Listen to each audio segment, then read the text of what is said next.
VOA World News. VOA 세계 뉴스입니다.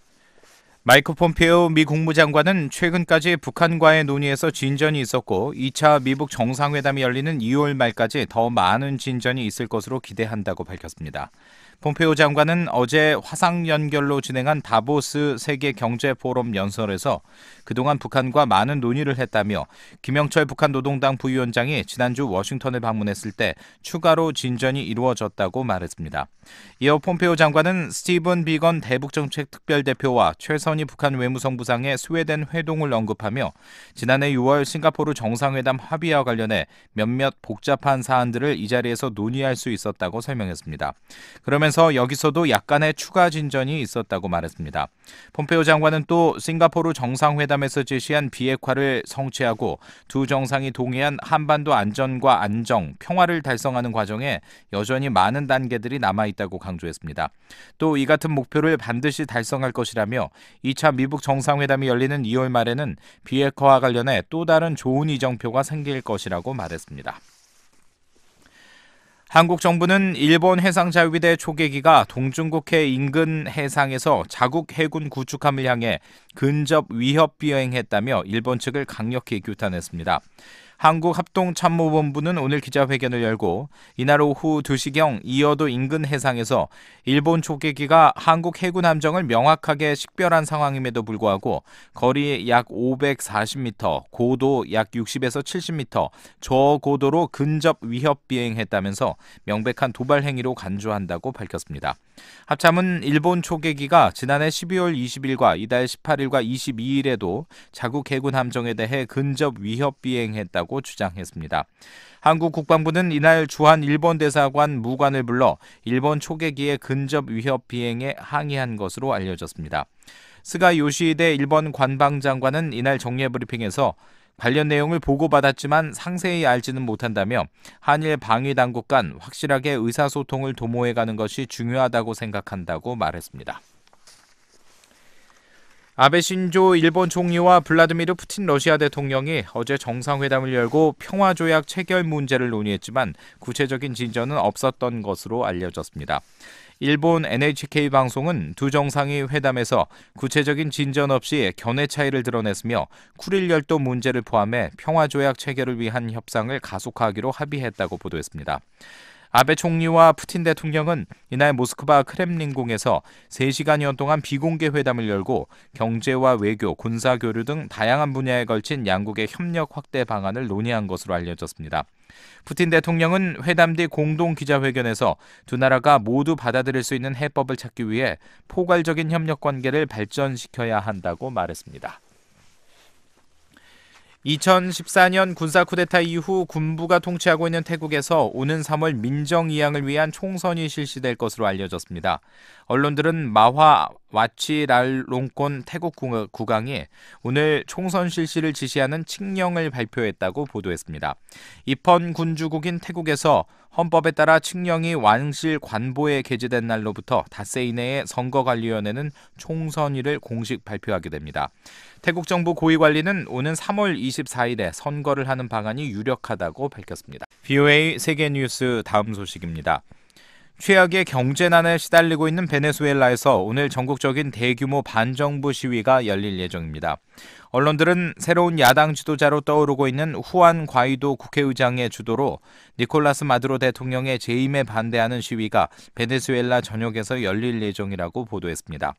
집권 여당인 사회당도 이날 과이도 국회의장의 구속을 촉구하는 집회를 계획하고 있는 것으로 알려졌습니다.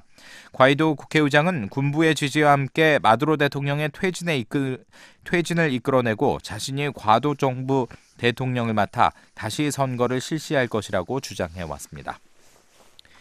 시리아 북서부에서 차량 폭탄이 폭발해 1명이 숨지고 14명이 다친 것으로 알려졌습니다. 시리아 관영 사나 통신은 시리아 북서부 해안 도시 라타키아 암할맘 광장에서 차량을 실은 폭탄이 터졌다고 보도했습니다. 당국은 같은 장소에서 두 번째 폭탄을 발견해 폭발 직전에 해체했다고 전했습니다. 박형주였습니다. 이 시간에 보내드릴 주요 소식입니다. 마이크 폼페오 미 국무장관은 최근 북한과의 논의에서 진전이 있었다면서 2차 미북 정상회담이 열릴 때까지 더 많은 진전이 있을 것으로 기대한다고 밝혔습니다. 미국의 의원들은 북한과의 지속적인 대화를 긍정적으로 평가하면서도 구체적이고 검증 가능한 약속을 받아내야 한다고 촉구했습니다. 유엔 안보리 대북제재위원회가 4개의 인도주의 지원단체에 대북 물품 반입을 허가하고 구급차 등 일부 품목을 공개했습니다. 내일 북한 날씨 대체로 맑다가 오후부터 구름이 많아지겠습니다. 아침 최저기온은 23도에서 영하 23도에서 영하 4도, 낮 최고 영하 7도에서 영상 5도입니다. 바다의 물결은 동해에서 1 내지 2m, 서해에서는 0.5 내지 1m로 일겠습니다. 첫 소식입니다. 마이크 폼페오 미 국무장관은 최근 북한과의 논의에서 진전이 있었다면서 2차 미북 정상회담이 열리는 2월 말까지 더 많은 진전이 있을 것으로 기대한다고 밝혔습니다. 폼페오 장관은 북한의 핵 개발을 주요 위협으로 꼽으면서 최대 압박이 북한을 협상 테이블로 이끌었다고 강조했습니다. 백성원 기자가 보도합니다. 폼페오 장관은 북한과 많은 논의를 했다며 김영철 북한 노동당 부위원장이 지난주 워싱턴을 방문했을 때 추가로 진전이 이루어졌다고 밝혔습니다. The negotiations have been underway for some time now. There's lots of discussions that have taken place. When Kim Young-chol visited Washington last week. 폼페오 장관은 22일 화상 연결로 진행한 세계 경제 포럼 연설에서 2차 미북 정상회담에서 이뤄질 다음 조치들을 예상해달라는 질문에 새로 공개할 뉴스는 없다면서 이렇게 답했습니다. 이어 그런 진전은 김영철 부위원장과 트럼프 대통령과의 논의에서만 이뤄진 게 아니라며 스티븐 비건 대북정책 특별대표 또한 북한 측 카운터파트와 만날 기회가 있었다고 말했습니다. 그러면서 지난해 6월 싱가포르에서 미북 정상이 제시한 목표를 달성하는 데 따르는 몇몇 복잡한 사안들을 이 자리에서 논의할 수 있었다고 설명했습니다. 또한 두 정상이 다시 만날 때까지 몇 주밖에 남지 않은 가운데 지난 주말 스웨덴에서 진행된 미북 간 일련의 논의가 마무리됐다며 여기서도 약간의 추가 진전이 있었다고 말했습니다. So we have a handful of weeks before the two leaders will meet together again. A set of discussions that took place in Sweden. 폼페오 장관은 해야 할 일이 엄청나게 많이 남아 있지만 좋은 일들이 이미 이루어졌다면서 북한의 핵과 미사일 실험 중단을 거듭 상기시켰습니다. 그러면서도 싱가포르 정상회담에서 제시한 비핵화를 성취하고 두 정상이 동의한 한반도 안전과 안정, 평화를 달성하는 과정에 여전히 많은 단계들이 남아 있다고 강조했습니다. There remains an awful lot of work to do, but good things have happened already. The North Koreans aren't conducting missile tests. The North Koreans aren't conducting nuclear tests. 폼페오 장관은 이 같은 목표를 반드시 달성할 것이라며 2차 미북 정상회담이 열리는 2월 말에는 또 다른 좋은 표식을 갖게 될 것이라고 말했습니다. We're determined to work towards achieving that. I believe that the end of February we'll have another good marker along the way. 한편 폼페오 장관은 이날 연설에서 현재 많은 새로운 위협에 직면해 있고 그중 일부는 그렇게 새롭지 않다며 북한의 핵 프로그램을 첫 번째로 꼽았습니다. We face many new threats. Some of them not so new. They range from North Korea's nuclear program. 아울러 해외에서 이란의 모범적 행보, 중국의 국가 중심 경제 모델과 이웃나라에 대한 호전성, 과격 이슬람 테러리즘을 위협으로 열거했습니다.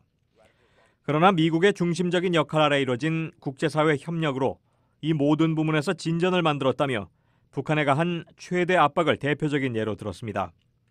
우리는 집단적으로 북한에 최대 압박을 가했고 이 같은 압박이 김정은을 협상 테이블로 나오게 만들었다는 겁니다. Collectively, we've exerted maximum pressure on North Korea, and that pressure has gotten Kim to the negotiating table. 폼페오 장관은 특히 유엔이 국제적 연합을 구축한 제재를 이끌어내는데 중심적 역할을 하면서 엄청난 일을 했다고 평가했습니다. VOA 뉴스 백성원입니다. 미국과 북한의 비핵화 협상이 계속 진전을 이루고 있다는 폼페오 장관의 발언은 2차 정상회담이 예정대로 2월 말에 열릴 가능성을 높이고 있습니다. 정상회담에서 비핵화 로드맵에 합의할 수도 있다는 관측이 나오고 있습니다. 한반도 현안을 알기 쉽게 설명해드리는 뉴스 해설 윤국환 기자와 함께합니다. 안녕하세요. 예, 안녕하세요. 미국과 북한이 김영철 부위원장의 워싱턴 방문과 스웨덴에서 열린 실무회담에서 어떤 진전을 이룬 건가요? 예, 폼페오 장관이 구체적인 내용을 공개하지는 않았습니다. 하지만 트럼프 대통령과 김정은 위원장이 2차 정상회담에서 논의할 큰 틀의 합의에 대한 조율이 순조롭게 진행 중임을 내비친 것으로 보입니다. 양측이 비핵화와 이에 따른 상응 조치에 대해 협상을 벌이고 있는 건 잘 알려진 대로입니다.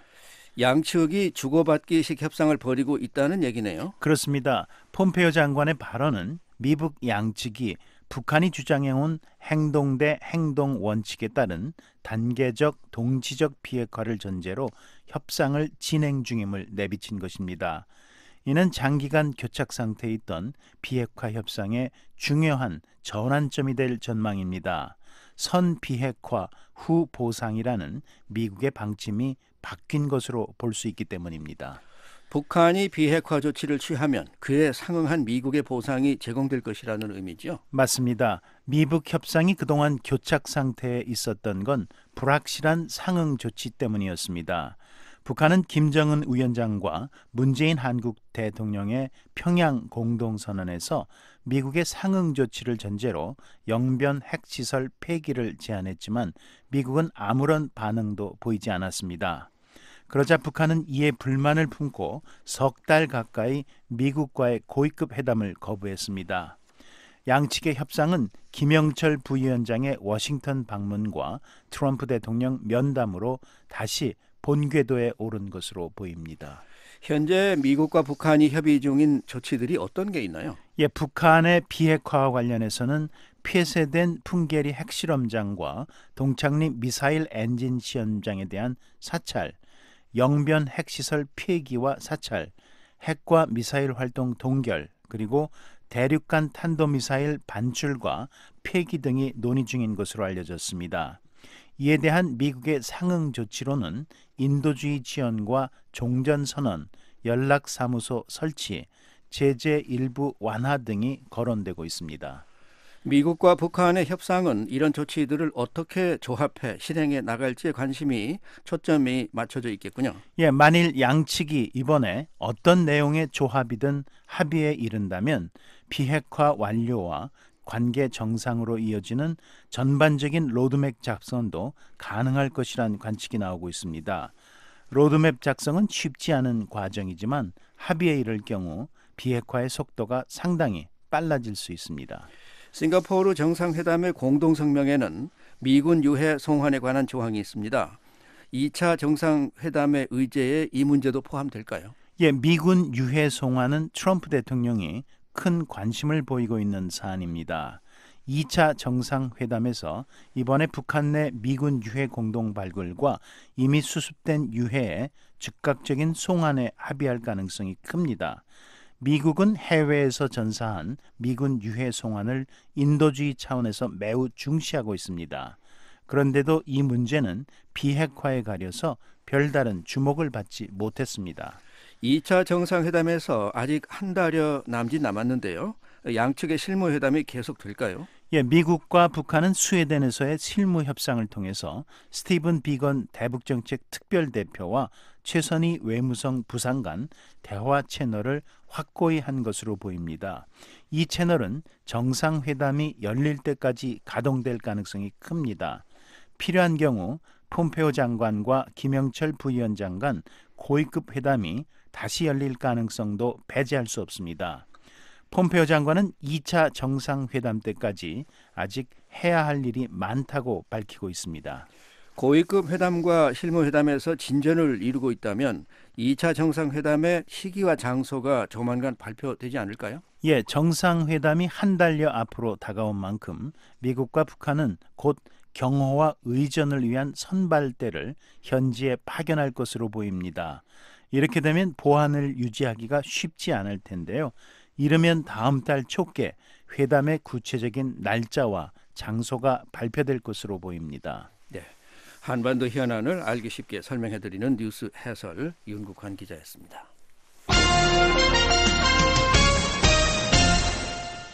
미국의 의원들은 북한과의 지속적인 대화를 긍정적으로 평가하면서도 2차 미북 정상회담은 이전과 달라야 한다고 강조했습니다. 이들은 북한의 비핵화 의지가 의심스럽다며 북한으로부터 구체적이고 검증 가능한 약속을 받아야 한다고 촉구했습니다. 이종훈 기자가 보도합니다. 팀 케인 민주당 상원 의원은 대화는 필요하다며 북한과 2차 정상회담을 개최하기로 한 트럼프 대통령의 결정을 긍정적으로 평가했습니다. I think dialogue is necessary. So dialogue guarantees nothing but the absence of dialogue. 상원 외교군사위원으로 활동하고 있는 케인 의원은 22일 VOA 기자와 만나 2차 정상회담 개최가 확정된 것과 관련해 대화는 아무것도 보장하지 않는다면서도 그러나 대화가 없는 것은 대개 나쁜 것이라고 밝혔습니다. 다만 트럼프 대통령이 하지 않길 바라는 것은 대화를 마친 뒤 더 이상 걱정할 필요가 없다고 말하는 것이라며 북한이 비핵화에 진지한지 시험할 수 있는 날은 북한이 보유하고 있는 핵무기를 신고하는 날이기 때문이라고 주장했습니다. 북한이 핵 프로그램을 신고하는 날 미국은 북한이 진지한지 알 수 있지만 그 전에는 북한이 진지하다는 것을 알 수 있는 증거가 없다는 겁니다. 그러면서 북한은 아직 비핵화에 진지하다는 모습을 보이지 않았다고 지적했습니다. They haven't done that. Apparently they've made no commitment to do that. The reporting of last week suggesting all these new secret sites demonstrates they're moving ahead. So as of right now, we would have to 비밀 북핵 시설에 관한 최근 언론 보도는 북한이 오히려 핵 프로그램을 진전시키고 있음을 보여주기 때문에 현재로선 북한이 비핵화에 진지하다는 증거가 없다는 주장입니다. 공화당의 애덤 킨징거 하원 외교위원도 트럼프 대통령의 2차 미북 정상회담 개최 결정을 긍정적으로 평가하며 북한은 협상 테이블로 나와야 할 것이라고 밝혔습니다. 그 밖의 대안은 미북 양측 모두 보길 원하지 않는 것이기 때문이라는 겁니다. Well, I think, North Korea is going to have to come to the table.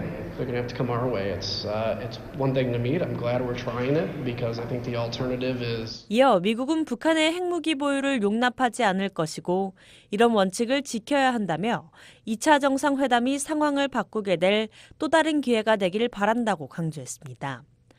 다만 협상은 시간이 걸린다는 점을 기억해야 한다며 미북 협상은 어쩌다 대중에 공개됐지만 이란 핵 협상의 경우 몇 년간 비공개로 진행돼 양측이 주고받은 것이 무엇인지 잘 드러나지 않았다고 설명했습니다. 그러나 미국이 북한의 행동을 보기 시작해야 할 시점이 올 것이라면서 미국은 북한이 좀 더 협상 테이블로 가까이 오는 모습을 봐야 한다고 밝혔습니다. But I think there's going to be a point at which we have to start seeing action. We have to start seeing North Korea come to the table a little more. 그러면서 미국은 북한에 대한 신뢰성 있는 군사 위협을 유지해야 한다고 강조했습니다. 이어 미북 양측이 수용할 수 있는 합의는 북한의 핵무기가 없도록 하는 것이며 그 결과로 북한의 경제적 지원이나 안전보장과 같은 혜택을 줄 수 있겠지만 북한이 핵 프로그램을 유지하는 이상 타당한 합의는 나오기 어려울 것이라고 밝혔습니다. Personally, I think what's acceptable is no nuclear weapons in North Korea. 2차 미북 정상회담 개최를 우려하는 목소리도 있습니다. 하원 외교위 민주당 서열 2위인 브래드 셔먼 의원은 지난 18일 트위터를 통해 트럼프 대통령은 싱가포르에서 김정은에게 굴복했다면서 빈말을 대가로 북한에 선전 효과를 줬다고 주장했습니다. 이어 2차 정상회담에서 트럼프 대통령은 반드시 북한으로부터 구체적이고 검증 가능한 약속을 받아와야 한다고 강조했습니다. 민주당의 크리스 머피 상원 외교위원도 지난 19일 자신의 트위터에 1차 미북 정상회담을 요약해보면 먼저 김정은에 대한 트럼프 대통령의 소름 끼치는 힘찬 포옹은 김정은의 고문 기약 캠페인을 정당화했다고 지적했습니다. 이어 김정은은 핵 프로그램과 관련해 단 하나의 양보도 하지 않았고 미국은 아무 대가 없이 미한 연합군사훈련을 중단함으로써 한국을 엉망으로 만들었다고 지적했습니다. 이런 상황에서 김정은이 또 한 번의 정상회담을 원하는 것은 당연하다는 비판입니다. 머피 의원은 트럼프가 누구와 대화해도 상관없고 나쁜 이들과의 외교가 그들의 잘못을 정당화하는 것은 아니다라면서도 그러나 반복해서 김정은을 찬사로 치장해주는 것은 도덕적으로 김정은 정권의 잔혹함을 가려주는 것이라고 지적했습니다. VOA 뉴스 이조은입니다. 미국의 전직 관리들은 스웨덴에서 열린 미북 간 실무 협상과 관련해 양측이 2차 정상회담 이전에 자주 만나 공동 성명에 담길 구체적 내용을 문서화해야 한다고 강조했습니다. 재량권이 제한된 북한 외교관과 정상 간 합의를 미리 조율하기 어려운 만큼 정상회담 이후에 추진할 협상 의제에 실무 협상에 초점을 맞춰야 한다는 주장도 나왔습니다. 안서영 기자가 취재했습니다. 스웨덴에서 지난 19일부터 2박 3일 동안 진행한 미북 실무 협상이 마무리됐습니다. 비핵화 방안과 상응 조치의 일부 합의가 이뤄졌을지 주목되는 가운데 스웨덴 외무부는 실무 협의가 건설적으로 진행됐으며 한반도 상황과 신뢰 구축 방안이 다뤄졌다고 밝혔습니다. 크리스토퍼 힐 전 국무부 동아시아 태평양 차관보는 21일 VOA와의 전화통화에서 스티븐 비건 국무부 대북정책 특별대표가 북한 측 카운터파트와 첫 회동을 가진 것은 좋은 신호라면서 실질적 진전을 위해선 만남이 계속돼야 한다고 말했습니다. Look, I think it's very important that Began has met his first North Korean. I mean, as on his own. I think that's a very good sign, and I hope that will continue. 이어 2월 말로 잡힌 2차 정상회담 전까지 가능한 자주 실무 협상을 열어 두 정상이 서명할 공동 성명에 보다 구체적 내용들을 포함시켜 문서화해야 한다고 지적했습니다. 게리 세이모 전 백악관 국가안보회의 대량살상 무기 조정관은 처음 대면한 비건 대표와 최선희 북한 외무성 부상이 비핵화 협상과 관련한 실질적 사안을 논의하지는 못했을 것으로 관측했습니다. I'm sure that Steve Biegun came prepared to discuss the communique, the language that the leaders would release. 비건 대표는 미북 정상회담에서 공개할 공동성명 문구를 논의하려고 했겠지만 지금까지 트럼프 대통령 외에 누구와도 실질적 사안에 대한 논의를 꺼려온 북한이 최 부상에게 공동성명에 관해 논의할 권한을 부여했을지 알 수 없다는 겁니다. 게다가 실질적 사안에 대한 돌파구를 마련한 합의를 이끌어내기에 시간이 충분하지 않다며 실무 협상의 초점을 2차 정상회담 이후 이어갈 과정을 합의하는 데 맞추는 것이 현실적이라고 세이모 전 조정관은 내다봤습니다. 구체적으로는 두 정상이 비핵화와 제재 완화, 평화 메커니즘 등과 관련해 진지한 고위급 회담을 이어나가는 데 주안점을 두자는 제안입니다. 이어 고위급 회담 과정과 결과는 추가 정상회담에서 점검하는 것이 효과적이라고 덧붙였습니다. I don't think there's enough time to reach agreement on any big breakthrough in substance. Yeah. So I would focus on reaching agreement on a process on the way forward after the summit. 이번 미북 간 실무회담에는 이도훈 한국 외교부 한반도 평화교섭 본부장도 참여했습니다. 이번 협상이 미북 양국은 물론이고 미한, 남북 간 양자회동과 함께 3자 회동 형태로 진행될 수 있음을 보여주는 대목입니다. 힐 전 차관보는 종종 북한이 한국 측에 다른 말을 하는 데 대한 우려가 반영된 것으로 3자가 함께 모인 것은 긍정적이라고 평가했습니다. 아울러 북한 문제 해결에 중요한 중국과의 협력 또한 필요하다며 차후 협상에서 중국의 참여를 기대했습니다. And I think it reflects the concern that sometimes the North Koreans say different things to the South Koreans. So it's better that they, 세이모 전 조정관은 정상회담 공동성명에는 한국과 중국 등이 참여하는 2+2 형태의 한반도 평화 메커니즘 문구가 포함돼야 한다며 그런 면에서 한국 대표단의 동참은 관련 협력이 이루어지고 있다는 고무적 신호라고 해석했습니다. Well, I think it's a good sign because I believe the summit communique should include some language about peace mechanism. 이번 실무 협상에서 제재 완화 여부를 둘러싼 미북 간 조율에 어려움이 있었을 것이라는 관측도 나왔습니다. 데이빗 맥스웰 민주주의 수호재단 선임연구원은 미국의 독자적 대북 제재는 미 의회가 부과한 것으로 북한이 구체적인 비핵화 조치를 취한다면 미국은 북한에 경제적 지원 정도는 해줄 수 있겠지만 최대 압박 캠페인을 포기하지는 않을 것이라고 말했습니다. But we should keep in mind that the UN sanctions and the sanctions, the U.S. unilateral sanctions imposed by our Congress require the North to... 일 전 차관보도 북한의 완전한 비핵화 이전에는 제재를 완화하지 않을 것이라는 트럼프 행정부의 거듭된 입장을 상기시키며 미국은 제재에 있어서는 여전히 강경한 기조를 유지하고 있다고 지적했습니다. VOA 뉴스 안소영입니다. 2차 미북 정상회담이 성공하기 위해서는 실무 협상에서 핵물질 신고 등 구체적 비핵화 준비가 반드시 필요하다는 지적이 나옵니다. 전문가들 사이에서는 실무 협상에서 진전이 없다면 정상회담을 연기해야 한다는 주장도 있습니다. 조은정 기자가 보도합니다. 첫 실무 협상을 벌인 스티븐 비건 대북정책 특별대표와 북한의 최선희 외무성 부상은 다음 달 말쯤으로 예정된 2차 정상회담 전까지 거의 매일 접촉해야 한다는 지적이 나왔습니다. 제네바 합의 등 북한과 여러 차례 협상을 벌였던 로버트 아인혼 전 국무부 비확산 군축 담당 특보는 22일 VOA와 인터뷰에서 미북 정상회담의 성공을 위해서는 실무진이 자주 만나는 것이 매우 중요하다고 강조했습니다.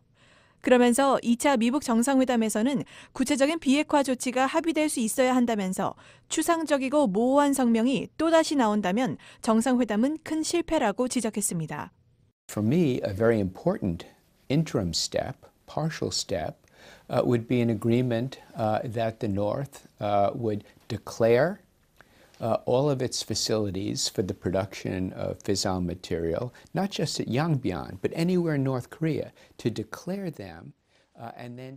특히 구체적인 비핵화 조치로 영변뿐 아니라 핵 분열 물질을 생산하는 북한 내 모든 시설의 목록 제출과 생산 중단을 지목하면서 이런 결과들이 2차 정상회담에서 나와야 한다고 말했습니다. 아인혼 전 특보는 그러면서 비핵화와 상응 조치 등 양측이 원하는 결과물을 구체화해야 하는 실무 협상에서 핵심 문제들이 조율되지 않는다면 2차 미북 정상회담은 미뤄야 한다고 주장했습니다. I would hope that President Trump would not want to meet under those circumstances. I would hope that he would wait for his advisors, for Secretary Pompeo, Steve Biegun. 폼페오 장관과 비건 대북정책 특별대표가 정상회담 전에 핵심 문제들을 해결할 때까지 트럼프 대통령이 기다리길 바라며 2차 정상회담에서 구체적인 성과가 나온다는 확신을 트럼프 대통령이 가질 수 있어야 한다는 것입니다.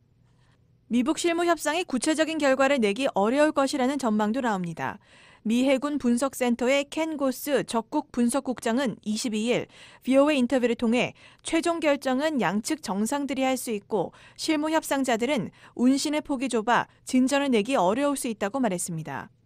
And what it's probably going to take is for President Trump and Chairman Kim provide additional guidance on where where they potentially can make concessions and broadening guidance.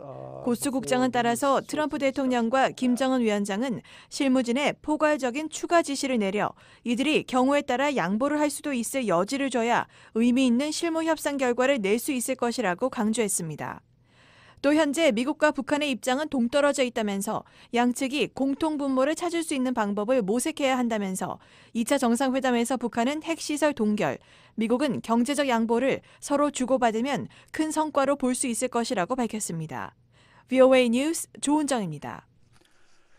미국은 오는 3월 한국에서 시행될 미한 연합 군사훈련의 진행 방향을 이달 말에 발표할 예정이라고 미 국방부 대변인이 밝혔습니다.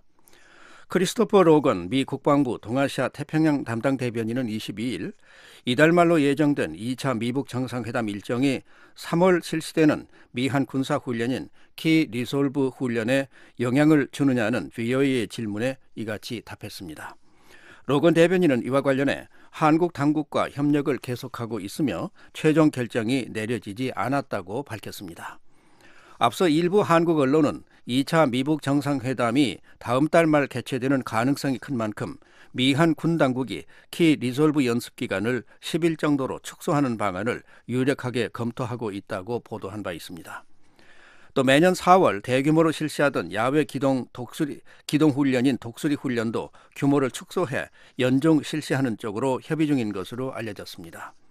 지난 연말 퇴임한 짐 매티스 전 국방장관은 지난 11월 내년 3, 4월로 예정된 미한 연합훈련과 관련해 외교를 저해하지 않는 수준에서 진행하도록 재조정하고 있다고 말했습니다.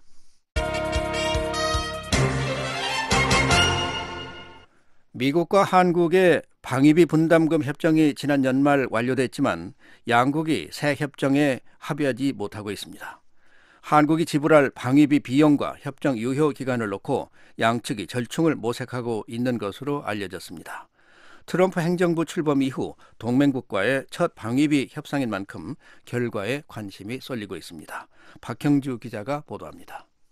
지난 2014년 체결한 제9차 주한미군 방위비 분담금 특별협정 SMA는 지난해 12월 31일 만료됐습니다.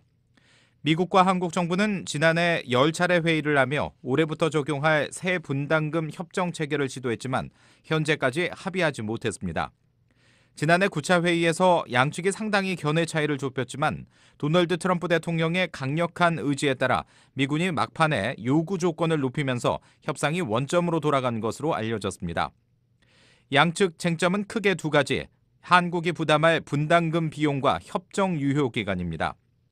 지난해 9,602억 원, 약 8억 4,900만 달러의 분담금을 냈던 한국 정부는 당초 약 8억 8천만 달러, 원화로 1조 원을 넘을 수 없다는 입장이었습니다.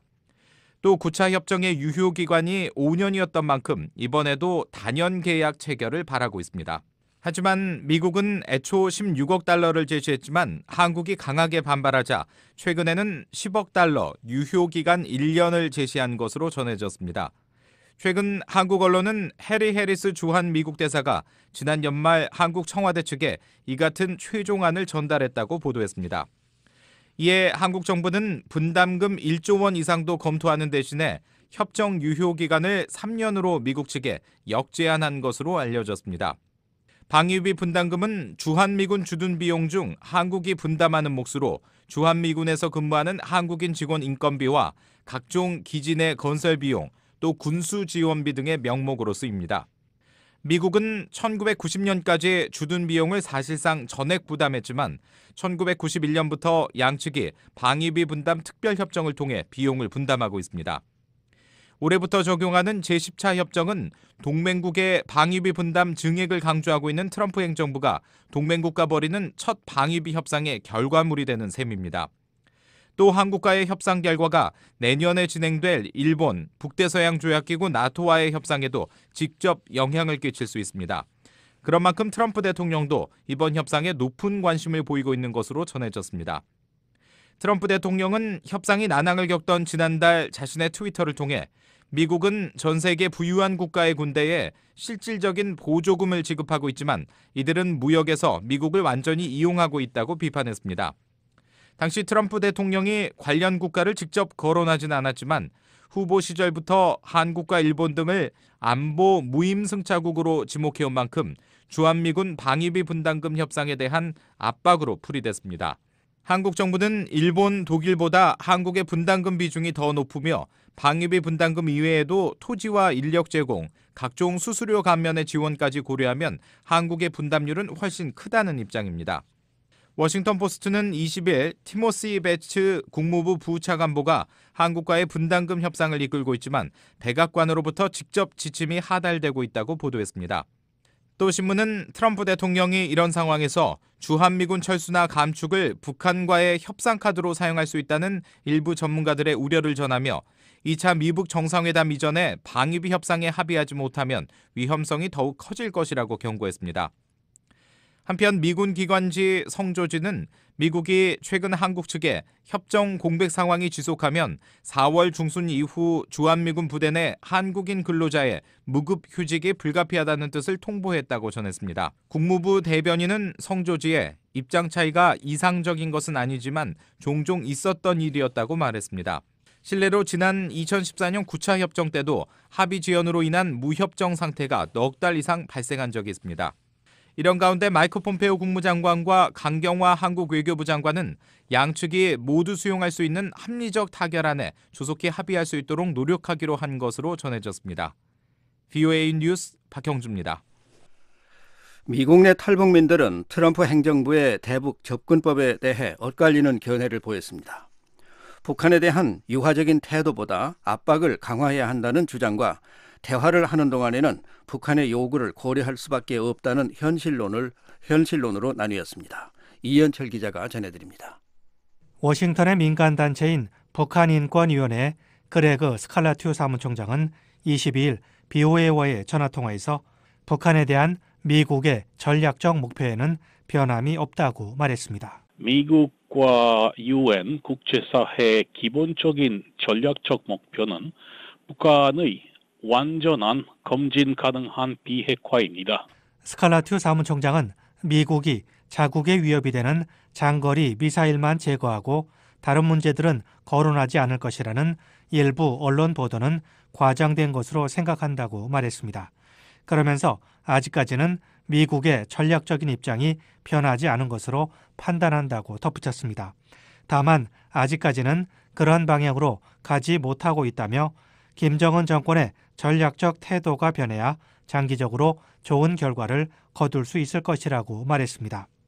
스칼라튜 사무총장은 다음 달 말로 예정된 2차 미북 정상회담의 결과에 따라 북한에 대한 압박을 강화할지 여부가 결정될 것으로 내다봤습니다. 미 서부에 정착한 탈북민 제임스 씨는 북한과 관련한 최종 목표는 비핵화가 돼야 한다고 말했습니다. 궁극적인 목표는 그거거든요. 비핵화, 변화시켜서 이제 인권 문제를 다 해결해서 나라가 이제 정상적인 국가를 만들어야 된다는 건데. 제임스 씨는 그동안 미국과 국제사회가 이 같은 목표를 위해 모든 방법을 다 사용했다며 트럼프 대통령의 방식 역시 아직 결과를 내지는 못하고 있다고 말했습니다. 단지 지금은 북한이 핵실험과 미사일 발사 같은 것을 하지 않고 잠시 주춤한 상태라는 겁니다. 제임스 씨는 그럼에도 불구하고 과거에는 없었던 트럼프 대통령의 방식을 끝까지 시도해 어떤 결과가 나올지 지켜볼 필요가 있다고 말했습니다. 미 동부에 사는 데보라 씨는 트럼프 대통령의 대북 정책에 일관성이 없다고 지적하면서 자신의 정치적 이익을 위해 북한 문제를 이용하는 것이 아닌가 우려된다고 말했습니다. 특히 집권 초기와 비교해 대북 정책이 크게 달라진 것이 문제라고 지적했습니다. 초반에 하실 때처럼 북한 인권을 개선하도록 북한에 강력하게 요구하고 압박하고 우리 탈북자들을 이렇게 관심 가져주고 그렇게 해주셨으면 좋았을 텐데. 데보라 씨는 지금과 같은 방식으로는 북한이 절대 개선되지 않을 것이라며 지속적인 대북 압박을 통해 김정은 정권의 변화를 이끌어내야 한다고 말했습니다. 익명을 요청한 한 탈북민 역시 트럼프 대통령이 집권 초와 같이 북한을 더 압박해야 한다고 말했습니다. 특히 북한이 전제적인 독재 정권이라는 점을 잊어서는 안 된다며 너무 낙관적이고 긍정적인 태도로 접근하면 북한에 정치적으로 역이용당할 가능성이 있다고 우려했습니다. 북한의 최고 지도자로서는 자기 정권을 더 권력을 더 권고하기 위해 모든 것을 다 집중할 것이고 그런 측면을 볼 때 갑자기 저렇게 하루아침에 뭐가 변하지 않겠나라는 환상은 가지지 않고 이 탈북민은 북한을 좀 더 냉정하게 바라보면서 신중하게 접근할 필요가 있다고 말했습니다. 미 서부에 사는 탈북민 폴 씨는 트럼프 대통령이 북한 김정은 정권의 협상 전술에 끌려가는 것이 아닌가 우려된다고 말했습니다. 북한은 바뀌지 않고 남한이나 미국 쪽에 자꾸 좀 자세를 바꿔달라고 지금 요구하는 거잖아요. 반면 미 중서부의 탈북민 김혜성 씨는 미국과 북한 간 대화가 진행되는 동안에는 대북 압박이 약화될 수밖에 없을 것이라고 말했습니다. 또한 대화를 하는 동안 북한의 우려나 요구사항들을 고려하지 않을 수 없다고 덧붙였습니다. 그건 할 수 없다고 생각합니다. 그 정도까지는 해야 되지 않겠는가. 그래서 또 북한도 그걸 노려서 회담을 임하고 있고요. 또 김 씨는 또한 북한이 시간을 끌면서 미국으로부터 양보를 받아내는 지연 전술을 사용할 가능성도 있다며 트럼프 행정부가 이 점도 주의해야 한다고 말했습니다. BOA 뉴스 이현철입니다. 유엔 안보리 대북제재위원회가 4개의 인도주의 지원단체에 대북 물품 반입을 허가하고 일부 품목을 공개했습니다. 구급차 9대와 수도시설 관련 장비 등이 대거 북한으로 반입될 예정인 가운데 지금까지 공개된 대북 지원단체들의 지원 물품 총액은 600만 달러에 접근한 것으로 나타났습니다. 함지하 기자가 보도합니다. 제재 면제를 승인받은 4개 단체는 유니세프와 유진벨 재단, 조선의 그리스도인 벗들인 CFK, 퍼스트 스텝스입니다. 대북제재위원회는 21일 웹사이트를 통해 이들 4개 단체에 대한 인도주의 지원 면제 승인 사실을 확인하고 이 중 유니세프와 유진벨 재단에 보낸 승인 서한과 물품 목록을 공개했습니다. 지난해 각각 245만 달러와 300만 달러어치의 물품을 승인받았던 유니세프와 유진벨 재단에는 2-3개월 만에 두 번째 허가가 내려졌고 CFK와 퍼스트 스텝스는 이번에 처음으로 승인이 떨어졌습니다. 유니세프는 50개 품목 52만 860달러어치의 물품에 대한 대북 반입 허가 판정이 내려진 것으로 나타났습니다. 각 물품을 표시한 항목에는 승인이라는 문구와 함께 금액과 거래에 관여한 회사명, 출도착 항구 정보 등이 명시됐습니다. 또 해당 물품의 구체적인 설명과 함께 사용 목적 등도 상세하게 담겼습니다. 가장 고가의 물품은 9대의 구급 차량으로 확인됐습니다. 러시아 가즈사가 만든 벤 형태의 구급차는 총 구매 가격이 전체 승인 액수의 절반에 가까운 20만 5,740달러였습니다. 유니세프는 해당 구급차들이 응급 산부인과와 비산부인과 환자들을 지역에서 군 혹은 도 단위 병원으로 이송할 때 사용된다고 밝혔습니다. 아울러 유니세프 국제 직원이 목적에 맞게 사용되는지 감시할 것이란 설명도 덧붙였습니다. 또 다른 고가의 장비는 96,349달러의 태양열 양수기로 정주시의 12,000 주민들에게 안전한 물을 공급하기 위해 사용된다고 유니세프 측은 명시했습니다. 그 외에도 41,417달러에 달하는 수도꼭지 23,350개 등 모두 35개의 수도와 관련된 품목이 포함됐는데 이들 역시 강원도 고성군과 함경북도의 명간군, 양강도 삼지연군의 물 공급을 위해 사용된다고 설명했습니다. 구체적으로는 고성군의 10개 타가소와 4개 학교, 4개 병원에 사용돼 모두 19,848명에게 안전한 물이 공급되며 명강군은 8개 타가소와 6개 학교, 2개 병원, 총 16,052명, 삼지연군에도 5개 타가소와 3개 학교, 2개 병원, 총 13,384명이 혜택을 받게 된다고 유니세프 측은 밝혔습니다. 35개 수도와 관련된 품목의 총 합계는 11만 7,978달러로 전체의 22%를 차지했습니다. 그 밖에 병원용 노트북 컴퓨터 17대와 텔레비전 40대를 승인 목록에 이름을 올렸으며 211개의 철제 지붕 자재와 6개의 태양열 발전 시스템 등이 결핵 환자용 병원에 설치될 예정이란 사실이 명시됐습니다. 이날 목록에 이름을 올린 품목들 중 구급차를 제외한 모든 물품들이 중국산이었으며 중국 단둥항을 출발해 북한 신의주로 반입될 것이라고 유니세프 측은 밝혔습니다.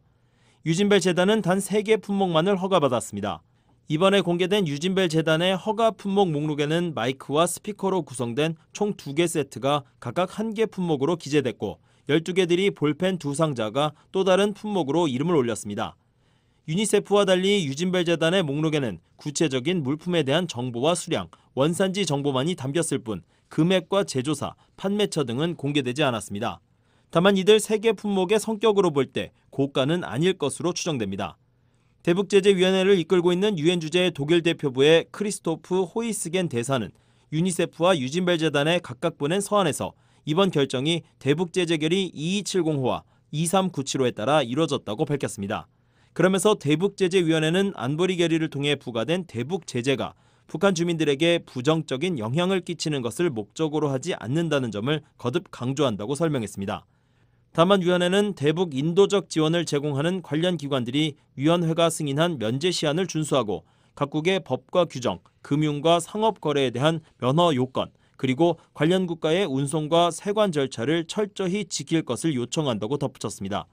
승인 사실이 공개된 또 다른 단체인 CFK는 서한과 목록이 공개되지 않은 대신 북한 내 결핵과 간염, 소아 환자 등 취약한 인구에 대한 인도주의 프로젝트를 위한 물품이 북한으로 운송될 예정이라는 간단한 설명이 대북제재위원회 웹사이트에 게시됐습니다. 또 캐나다 구호단체인 퍼스트 스텝스에도 아동 영양실조를 막기 위한 대북 지원과 구호 활동의 일환으로 두유를 담을 수 있는 20리터짜리 스테인리스 캔 300개가 운송될 것이란 설명이 붙었습니다. 이번에 4개 단체의 인도주의 품목 승인 사실이 확인되면서 지금까지 대북제재위원회가 공식적으로 웹사이트에 게시한 승인 건수는 6개로 늘었습니다. 지금까지 공개된 내용만을 놓고 볼 때 북한에 허가된 면제 물품의 총액은 약 598만 달러에 이릅니다. 그러나 실제 대북제재위원회의 면제 조치는 이보다 많이 이뤄졌을 것으로 추정됩니다. 앞서 대북제재위원회는 2018년 한 해 동안 허가한 제재 면제 조치가 모두 17건으로 이 중 15건이 인도주의와 관련한 규정이 적용됐다고 밝힌 바 있습니다. 이를 토대로 볼 때 지난해 승인 사실이 공개된 유니세프와 유진벨 재단 외에 추가로 최소 13건의 인도주의 관련 제재 면제 조치가 이뤄진 것으로 보입니다. 한편 대북제재위원회는 지난해 8월 6일 인도적 대북 지원에 대한 가이드라인을 공개하고 대북 지원 단체들이 충족시켜야 할 10가지 조건들을 명시한 바 있습니다. 이에 따라 각 단체들은 인도적 지원의 성격이 북한 주민들의 이익을 위한다는 점과 수혜자와 이 수혜자를 결정하게 된 기준에 대한 설명 등 이전보다 구체적이고 상세한 내용을 신청서에 담아야 합니다. BOE 뉴스 함재합니다. 국제인권단체인 휴먼 라이츠 워치가 북한을 올해도 세계에서 가장 억압적인 국가로 규정했습니다. 자의적인 체포와 처벌, 구금자에 대한 고문과 처형을 일삼고 여성과 아동, 장애인 등 취약계층의 인권을 보호하지 않고 있다고 지적했습니다. 아울러 중국의 탈북민 강제 북송도 문제 삼았습니다. 이현철 기자가 전해드립니다. 휴먼 라이츠 워치는 17일 집권 7년차를 맞은 김정은 국무위원장이 정치적으로 거의 완벽한 통제를 유지하고 있다고 말했습니다. 뉴욕에 본부를 둔 이 단체는 이날 발표한 2019 세계 인권 보고서 북한 편에서 북한 정부가 공포정치와 주민 통제를 유지하기 위해 자의적인 체포와 처벌, 구금자에 대한 고문과 처형을 일상적으로 자행한다고 밝혔습니다. 필 로버트슨 휴먼 라이츠 워치 아시아 부국장은 BOA와의 전화통화에서 북한의 인권이 개선되고 있다는 조짐이 전혀 없다고 말했습니다. We are seeing no signs of change on human rights in North Korea at all. It is still very repressive. 북한 인권에 변화가 있을 것이라는 어떤 징후도 없으며 북한은 여전히 매우 억압적인 국가라는 겁니다. 특히 탈북을 시도하는 주민들에 대한 구금과 강제노동, 여성에 대한 성폭력 같은 중요한 문제들이 변함없이 계속되고 있다고 말했습니다. 보고서는 북한 여성들이 다양한 형태의 성폭력을 경험한다며 하지만 북한 당국은 가해자를 처벌하지 않고 피해자에 대한 보호나 보상을 제공하지 않는다고 밝혔습니다. 또한 북한 당국은 아동을 포함한 일반 주민들에게 강제노동을 강요함으로써 주민들을 통제하고 경제를 유지한다고 지적했습니다. 이와 함께 북한은 성분이라는 사회 정치적인 계급 체제를 이용해 개인과 그 가족들을 차별한다고 밝혔습니다. 보고서는 또한 북한이 국경 통제를 강화하고 있다고 밝혔습니다. 김정은 정권이 주민들의 탈북을 막기 위해 중국과의 국경지대 검문 초소의 수를 늘리고 감시 카메라와 철조망을 설치했고 중국 휴대전화 서비스를 차단하고 해외에 거주하는 북한인들과 연락하는 주민들을 체포하고 있다는 겁니다. 로버트슨 부국장은 북한과 중국 국경지대 상황이 매우 열악하다고 말했습니다. North Korea and China are working very closely to try to catch North Korean defectors and send them back to Korea. 북한과 중국이 매우 긴밀하게 협력해 탈북민들을 체포해 북한으로 돌려보내고 있다는 겁니다. 로버트슨 부국장은 중국에서 붙잡혀 북한으로 송환된 탈북민들은 고문과 수감, 강제노동 또는 그보다 더한 처벌에 직면한다고 말했습니다. 보고서는 특히 한국으로 가려다 붙잡힌 주민들은 더 가혹한 처벌을 받고 가장 끔찍한 정치범 수용소인 관리소로 보내질 수 있다고 말했습니다. 그러면서 중국으로 탈출하는 북한 주민들이 송환되면 처벌받을 것이 분명하기 때문에 현장 난민으로 보호돼야 한다고 강조했습니다. 보고서는 지난해 남북한과 미북 간 정상회담, 북중 정상회담 등에서 북한의 인권 문제가 논의되지 않았다고 지적했습니다. 한국의 문재인 정부가 북한의 인권 상황에 대한 명확한 정책을 밝히지 않고 있으며 문 대통령이 지난해 4월과 5월, 9월에 김 위원장을 만났지만 북한 인권 상황을 다루지 않았다는 겁니다. 또한 도널드 트럼프 미국 대통령도 지난해 2월 싱가포르에서 열린 김 위원장과의 회담에서 공개적으로 인권 문제를 제기하지 않았고 미국 협상단이 이후에 북한과의 핵 협상에서 인권 문제를 제기했다는 증거가 거의 없다고 말했습니다. 로버트슨 부국장은 2차 미북 정상회담이 열린다면 상황이 달라지기를 기대한다고 말했습니다. And so we would hope that there would be a willingness to have a dialogue on human rights. 미북 정상회담에서 인권 문제에 관한 대화 의지를 보이기를 바란다는 겁니다.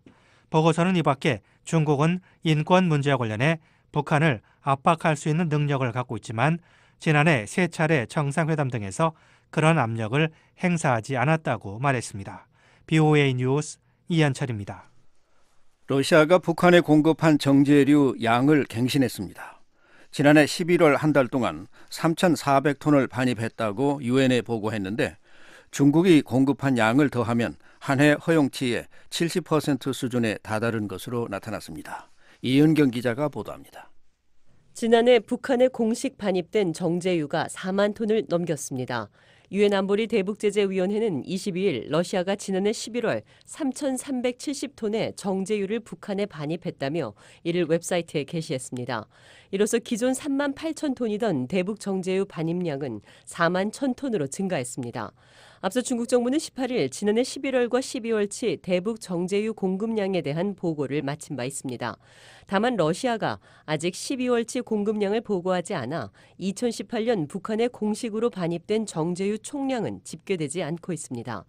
유엔 안보리는 2017년 채택한 결의 23975를 통해 1년 동안 북한에 공급할 수 있는 정제유 상한선을 50만 배럴, 약 6만에서 6만 5천 톤으로 정한 바 있습니다.